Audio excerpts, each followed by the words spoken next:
Twitter, fer de lance de l'humour.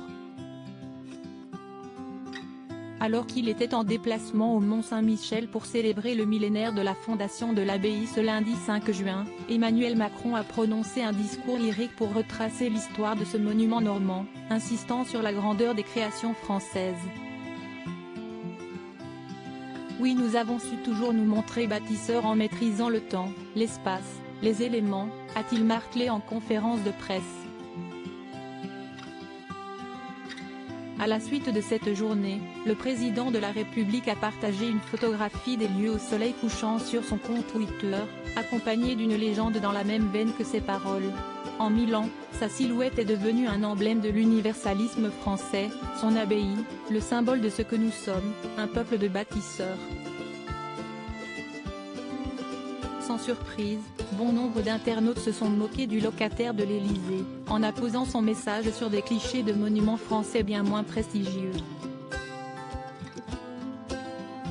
Des images d'un rond-point orné d'une reproduction géante d'un kiwi, de Carrefour lambda, de statues de sangliers ou de celle de la moto de Johnny Hallyday installée à Bercy ont alors illustré les commentaires.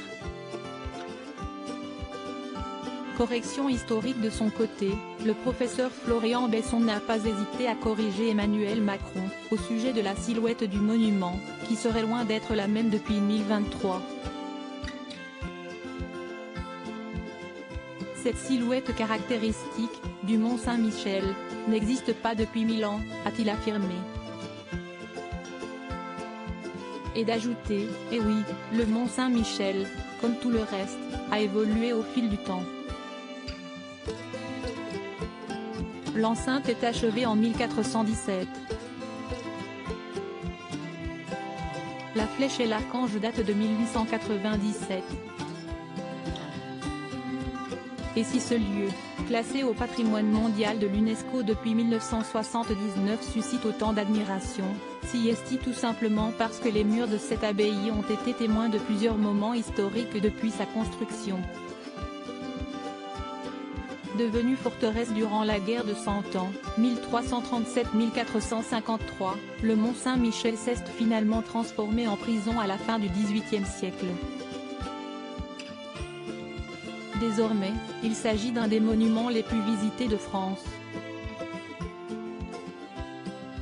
Rien que pour l'année 2022, ce sont plus de 2,8 millions de personnes qui ont foulé les pavés de l'abbaye. Emmanuel Macron, clapotis, bulle de savon. Cette prise de parole qui surprend article écrit en collaboration avec 6 médias. Crédit photo, Stéphane Le Mouton.